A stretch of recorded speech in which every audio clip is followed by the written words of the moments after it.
Nothing important podcast, man, Reyes. Nothing important podcast, man, Reyes. Nothing important podcast, man, Reyes.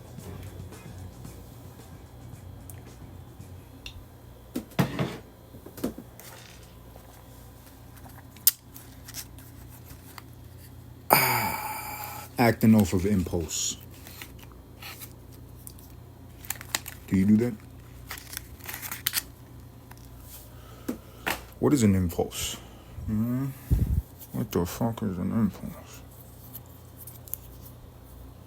That is an interesting thing. Is an impulse a suggestion from the outside, or is it our biology? Human beings just have impulses. I don't know. Do I care to know? Not really. Not really. You know what I'm gonna do? This first time.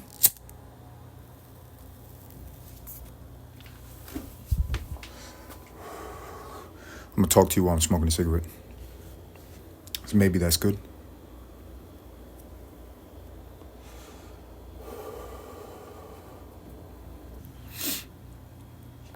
Should I change the name from a podcast to a show?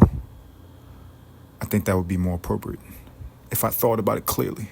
I think podcast, that word is kind of played out. Is this a show? Audio recordings? Is it a show?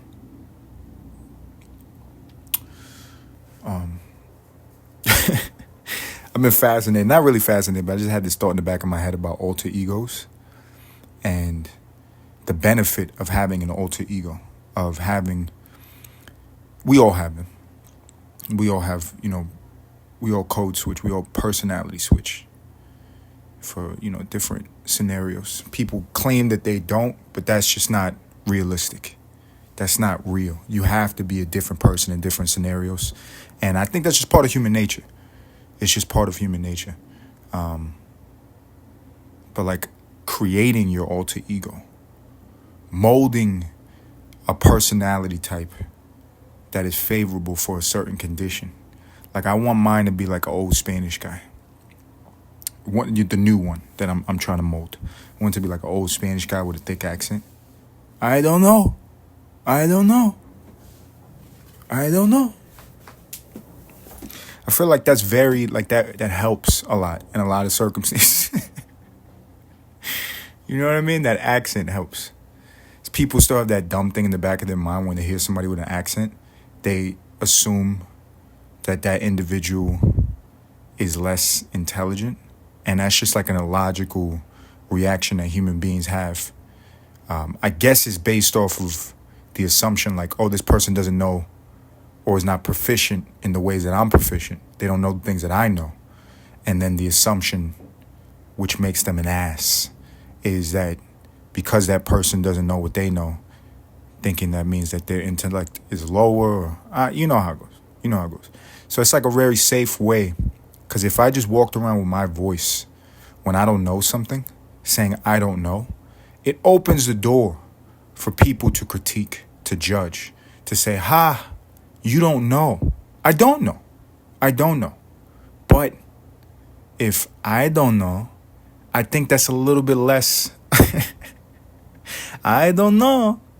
It's like less pressure on me because I don't know. I think that makes sense. Huh?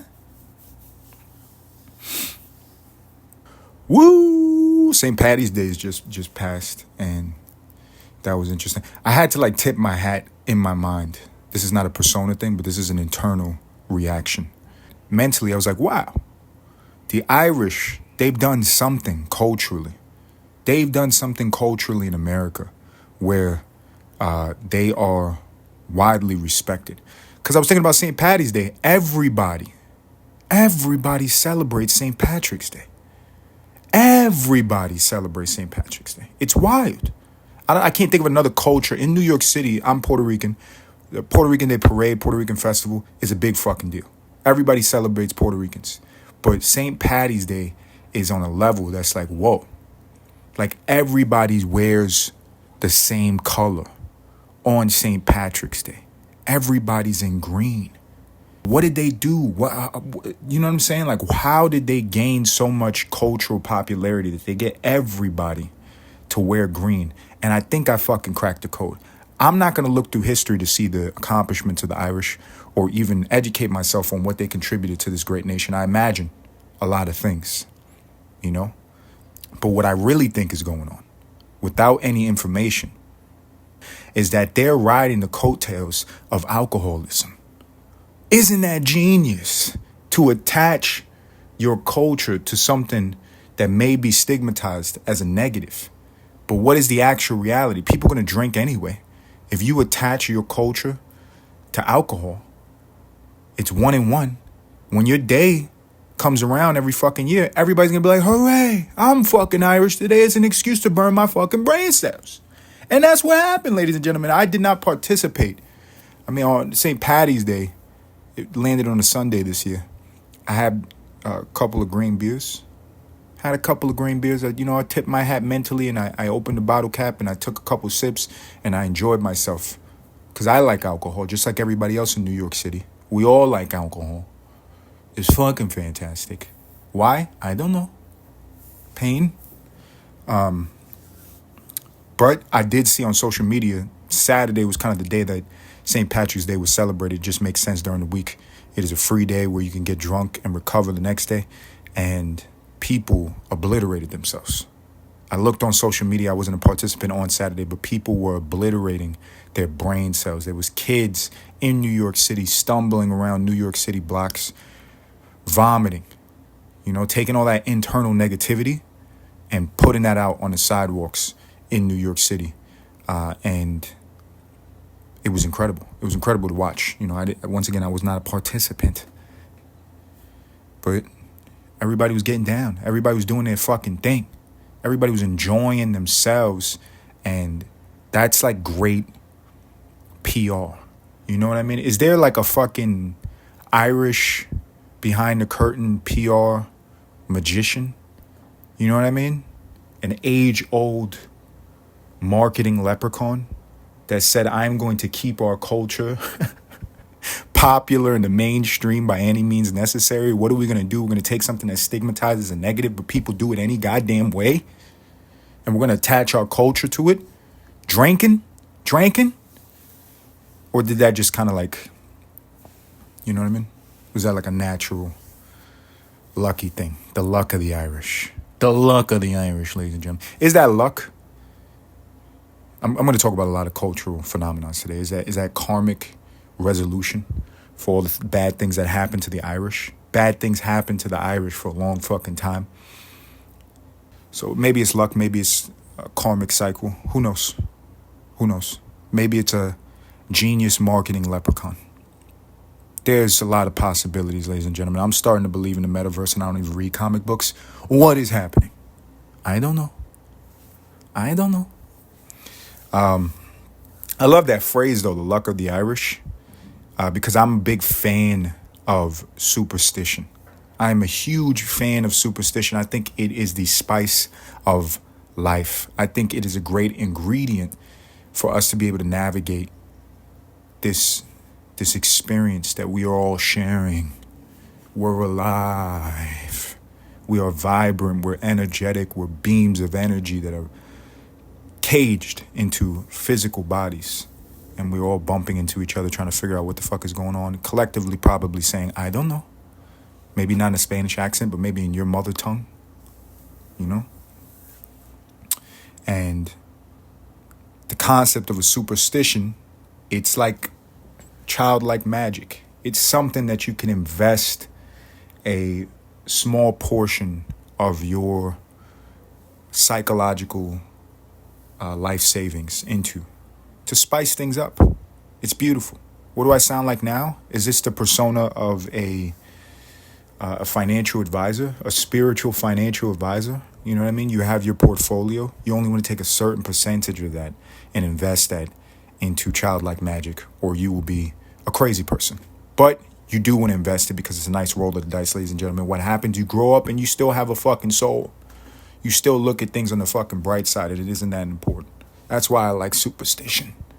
I like when cultures, in an attempt to understand the things that are not able to be comprehended, which are so many things. This life is full of mysteries. It continues to unfold before you. There are people that know so much more than you know, but they even have questions, right? Isn't that what's going on? Nobody knows everything. Huh? I don't know. Superstition, it's beautiful. It's an attempt by a culture, and every culture does. It's not just the Irish. Every group does it. It's like religions or philosophies. It's a very unique and naturally, organically grown way to comprehend things that are incomprehensible. Superstitions in particular, beautiful because they give you a positive mental outlook on something, or maybe even when times are hard or when decisions are difficult to be made, you have something that can give you a little bit of a catalyst to move in a direction, which that's really the trick, ladies and gentlemen. There's no way to be perfect in this lifetime. There's no way to get everything correct. There's no way to win. There's no way to win. People who win, they'll tell you this is the way to win. But if you were really able to inspect their entire lives, it's so individual and unique. There are probably universal qualities that you can implement to make your life better. But everybody's life is different. It's not everything that worked for them is not going to work for you. So what am I fucking saying? The trick is to just keep on moving, to keep on doing. The trick is to continue trying before you're dying. That's life. Huh? Also remember, I don't know. Maybe compartmentalize and create other personas. Maybe that's working for you. I don't know. Is it working? Maybe look at what other people are doing and do what they do. I don't know. I love superstitions, though. You know, what is your favorite superstition? What is your favorite superstition? What is something that you enjoy, even if you've grown and matured to a point where the level of it being illogical is undeniable? You can't blind yourself to the fantastic unreality that is inherent in your favorite superstition. But it's so enjoyable that you still play around with these mental things. What is your favorite?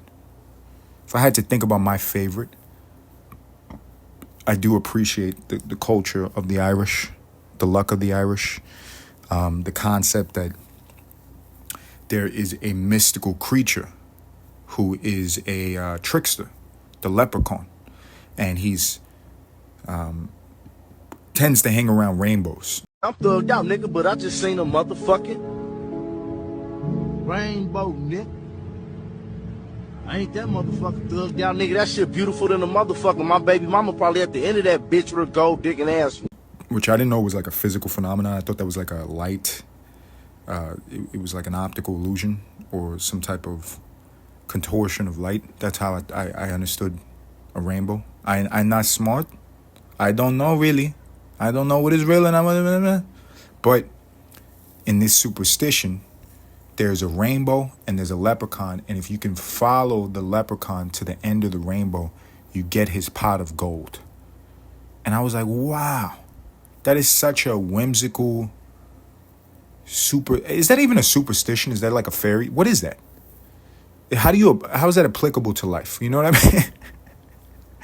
Maybe that's once again the genius Irish marketing PR guy who was like, you know, to align alcohol to the culture of the Irish, we also have to give a tale that sounds like it's out of the mind of an insanely drunk individual. Because none of that makes sense. I don't understand how any of that is applicable to the reality of living. But it's fucking fun. It sounds fun. You follow a rainbow. Is that possible? You follow a rainbow, and at the end of the rainbow, there's a pot of gold. Who doesn't want that? Who would not enjoy that while you're inebriated? Who would not fucking obsess over that?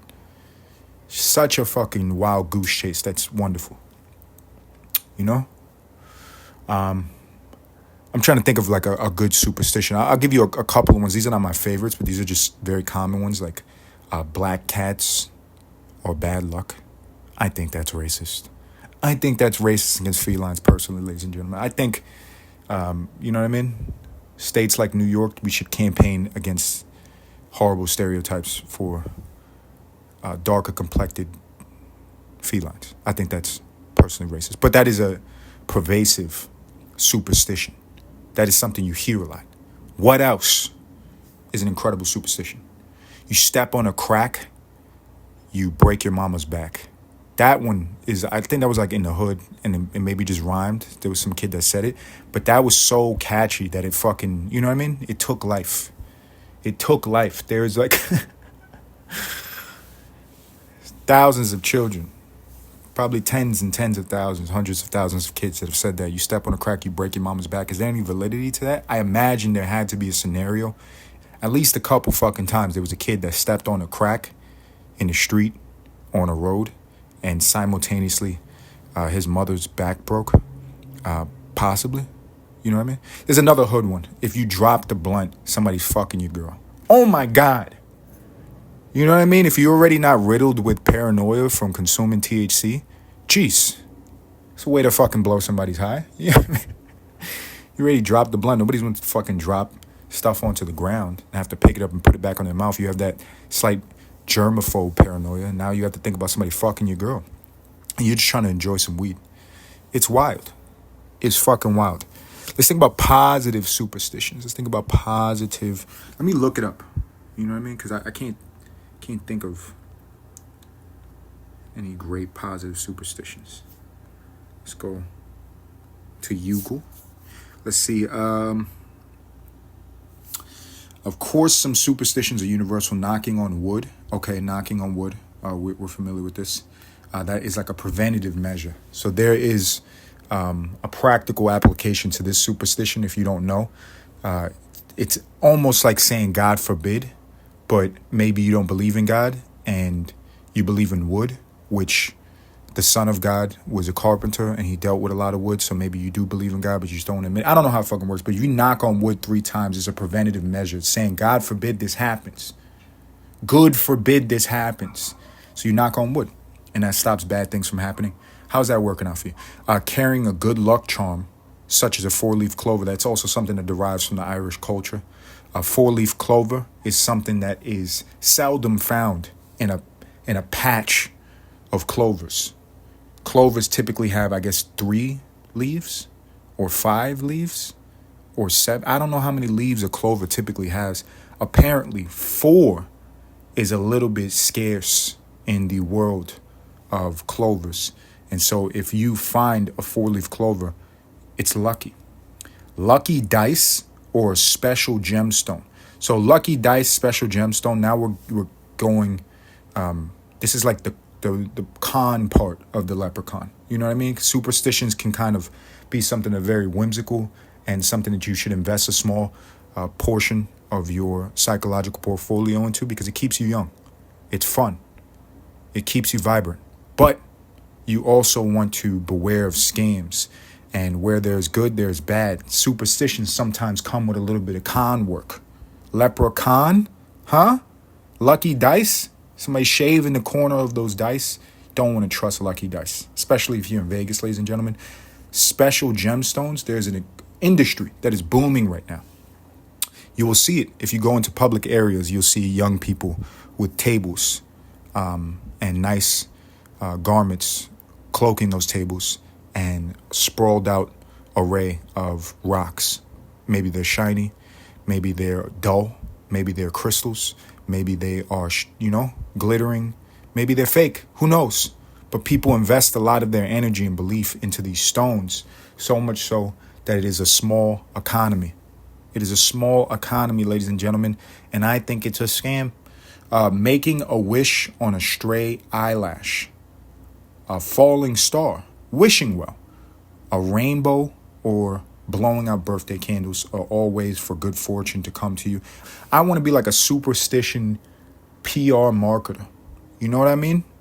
I want to be able to attach certain concepts that will never die out in humanity, like alcoholism, like poisoning your brain, ruining your liver, damaging your kidneys in a coping mechanism to be able to deal with the hardships of life, to induce a synthetic happiness in this depressing existence. I want to assign something like that to a culture and then, wrap it in superstitions, create, a Puerto Rican version of a leprechaun, right? What would be like a Puerto Rican version? I think the chupacabra, that's not like a good story. Even though a leprechaun, I think, is a trickster as well. But there's like a prize at the end of that. The chupacabra, are you guys familiar with the chupacabra? Chupacabra. Let's look up the chupacabra. Okay. One Wikipedia, ladies and gentlemen, grain of salt. The chupacabra, or chupacabras, literally a goat sucker. Pause. Is a legendary creature or a cryptid in the folklore of parts of the Americas. The name comes from the animal's reported vampirism. The chupacabra is said to attack and drink the blood of livestock, including goats. So this is something that was prevalent as a Puerto Rican. You heard about this a lot growing up. And your parents try to scare you for, I guess, their fucking artificial adrenochrome hits. I don't know why. Puerto Rican parents like to do this. They just scare the shit out of their fucking kids and indoctrinate them with fear. But this is one of the ways that it was done. It is this very creepy looking, alien-like, vampiristic animal, beast, that will go and feed on the farmer's livestock, in particular goats. So if you were a farmer and you had goats in the past, that was like money in the motherfucking bank. That was your shit. That was your livestock. That's how you made your motherfucking living. And there was this demon animal that would go, and in the dead of night, while you were sleeping, you're getting your farmer sleep, to wake up beautiful and refreshed, ready to be a farmer, whatever that entails. This animal will go and drink the blood of the livestock. That is the tale here. Physical descriptions of the creature vary. In Puerto Rico and Hispanic America, it is generally described as a heavy creature, reptilian and alien-like, roughly the size of a small bear. That's a big motherfucking monster. And with a row of spines reaching from the neck to the base of the tail, while in the southwestern United States it's depicted more like a dog. Okay, so there's a little bit of a variance of what a chupacabra is physically, how it appears, But I told you, when it comes to superstitions, when it comes to cultural phenomenons, they are all an attempt to grasp at an understanding of something that will probably remain mysterious until we pass on to the next existence or the one after that. So these are good guesses. The creature has since been reported as far north as Maine and as far south as Chile. So in nomadic Puerto Rican fashion, Puerto Ricans like to travel.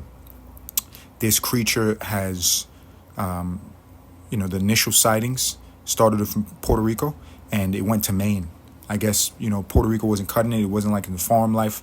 Maybe it transitioned its political views and stopped wanting to, maybe it became vegan. It didn't want to drink goat blood. So it was looking for something, a different lifestyle. So it moved to Maine and then got tired of American life and went to Chile. I don't know what's going on. And even outside the Americas in countries like Russia and the Philippines. So this is a well-traveled demon. The chupacabra is hide your goats.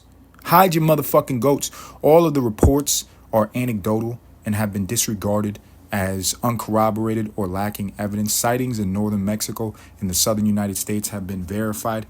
Let's look at the history of this. In 1975, a series of livestock killings in the small town of Moca, Puerto Rico, were attributed to El Vampiro de Moca, the vampire of Moca. Initially, it was suspected that the killings were committed by a satanic cult. Later, more killings were reported around the island, and many farms reported loss of animal life. Each of the animals reported to have had its body bled dry through a series of small circular incisions. So there was like like a fang insertion, a little bit of biting going on for this livestock, and then made me want to actually take a sip of my goddamn juice. And the blood was just drained from these animals. The first reported attack, eventually attributed to the actual chupacabras, occurred in March 1995. 8 sheep were discovered dead in Puerto Rico, each with 3 puncture wounds in the chest area and reportedly completely drained of blood. This thing was thirsty. A few months later, in August, an eyewitness named Madeline Tolentino reported seeing the creature in Puerto Rico, in the town of Canovanas, where as many as 150 farm animals and pets were reportedly killed. Puerto Rican comedian and entrepreneur Silvero Perez is credited with coining the term chupacabras soon after the first incidents were reported in the press. Shortly after the first reported incidents in Puerto Rico, other animals deaths were reported in other countries such as Argentina, Bolivia, Brazil, Chile, Colombia, Dominican Republic, El Salvador, Honduras, Mexico, Nicaragua, Panama, Peru, and the United States. What does this mean? This guy Silvero Perez, he gave it a name, and this monster was just waiting for a fucking name. It was waiting for a name so it could go get his passport, I guess. And once it got his passport, it was like, I'm out of here. I'm the fuck out of here. I'm tired of Puerto Rican goat blood. I want something else. And he went on a fucking worldwide tour of sucking blood. Reputed origin. A 5-year investigation by Ben Radford, documented in his 2011 book, Tracking the Chupacabra, concluded that the description given by the origin eyewitness in Puerto Rico, Madeline Tolentino, was based on the creature Syl in 1995 science fiction horror from a film called Species.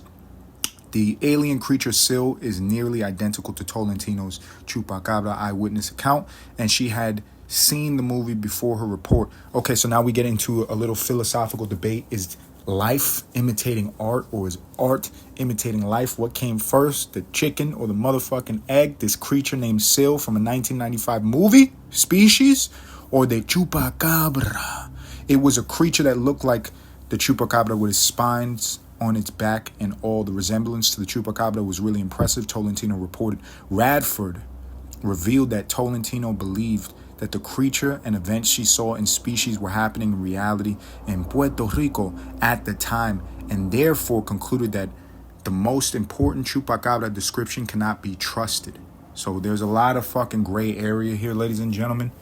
I would like to propose my own theoretical superstition. Maybe it's a possibility that movies, creative thoughts manifested into film and broadcast to human beings might intercept the mental faculties of human beings, and their own creative powers to manifest things actually manifest those fantasies into the physical reality. Is that what's going on?